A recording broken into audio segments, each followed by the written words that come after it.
हाय, आपके साथ मैं हूँ Surbhi Sharma. India TV YouTube channel subscribe करिए, बेल आइकन दबाएं। लोकसभा में ओबीसी बिल पर चर्चा जारी है। केंद्रीय मंत्री वीरेंद्र कुमार हतीक ने 127वें संविधान संशोधन बिल पर चर्चा की शुरुआत की है। उन्होंने इसे ओबीसी वर्ग के लिए बेहद फायदेमंद और संघीय ढांचे को मजबूत करने वाला बताया है। तो कांग्रेस ने बिल को चुनावी कवायद करार दे दिया। कांग्रेस की तरफ से अधीर रंजन चौधरी ने कहा कि यूपी चुनाव में फायदे के लिए ये बिल लाया गया है। आज एक बहुत ही ऐतिहासिक दिन है और हम ऐसे महत्वपूर्ण संशोधन विधेयक पर यहां पर चर्चा कर रहे हैं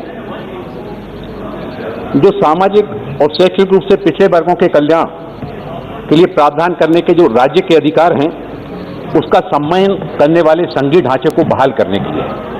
यदि राज्य की सूची को समाप्त कर दिया जाता तो लगभग 671 ओबीसी समुदाय जो राज्य सूची में शामिल हैं उनको शैक्षणिक संस्थानों और नियुक्तियों में आरक्षण का लाभ नहीं मिलेगा। इससे कुल ओबीसी समुदायों के लगभग 5वें हिस्से यानी कि 1/5 भाग पर प्रतिकूल प्रभाव पड़ता।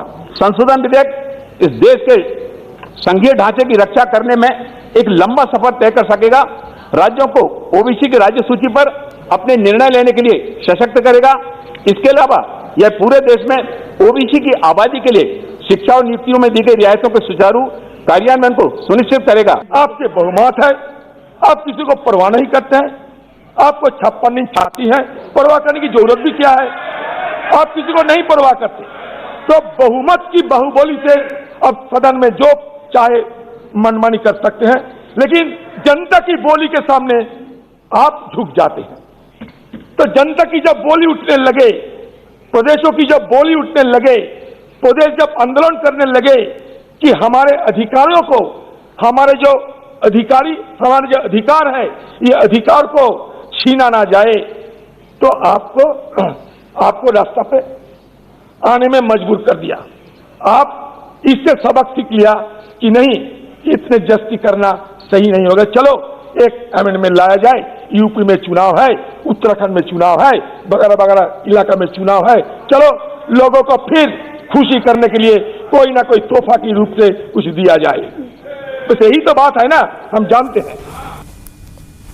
मुद्दा ओबीसी का है जो बड़ा वोट बैंक है। ऐसे में समर्थन करना विपक्षी पार्टियों की मजबूरी है, लेकिन चर्चा के दौरान हर विपक्षी नेता सरकार की नीयत में खोट निकालने का मौका भी नहीं छोड़ रहे। समाजवादी पार्टी की तरफ से अखिलेश यादव ने सरकार पर ओबीसी को गुमराह करने का आरोप लगाया, तो बीजेपी की तरफ से कहा गया कि मोदी सरकार पिछड़ों के लिए पूरी तरह से कमिटेड है। अगर हम सत्ता पक्ष में बैठे लोगों की बातें सुने और उनका आकलन करें, अगर देश को सबसे ज्यादा किसी ने गुमराह किया है तो वो भारतीय जनता पार्टी ने पिछड़ों को, दलितों को सबसे ज्यादा गुमराह करने का काम किया। नीयत साफ हो तब हम उम्मीद करेंगे कि आरक्षण बचेगा। हम तो सरकार चलती देख रहे हैं उत्तर प्रदेश में, क्या सरकार वो भारतीय जनता पार्टी की नहीं है? क्या वो भारतीय जनता पार्टी के विचारधारा के लोग नहीं है? जातियों में नफरत अगर कोई फैलाता है तो ये भारतीय जनता पार्टी के लोग जो नफरत फैलाते हैं। मुझे याद है चुनाव मत भूलिए, इन्होंने चेहरे आगे किए, इन्होंने चेहरे आगे किए कि ये ओबीसी मुख्यमंत्री होंगे, ये ओबीसी मुख्यमंत्री होंगे, ये ओबीसी मुख्यमंत्री होंगे, लेकिन जब मुख्यमंत्री बना तो कौन बना? हमारी सरकार पूरी तरीके से समाज के गरीब को, पिछड़ों को, दलितों को न्याय देने के लिए प्रतिबद्ध है। यह एक ऐसा अवसर है जिस अवसर पर हम देश में जो दूर दूरस्थ क्षेत्र में जो छोटा समाज है, जो वंचित समाज है, जो गरीब समाज है, उसको बनाने की जो अधिकार है वो हम राज्यों को देने के लिए सरकार की इंटेंशन को पूरा करने के लिए आए हैं। ये बिल भारत के हमारे संविधान निर्माताओं की जो मूल लक्ष्य और जो भावना का विषय है कि हम एक ऐसा भारत बनाना चाहते हैं जिसमें सभी को सामाजिक, आर्थिक और राजनीतिक न्याय बराबरी के आधार पर मिले, ये बिल उसको पूरा करने के लिए होगा।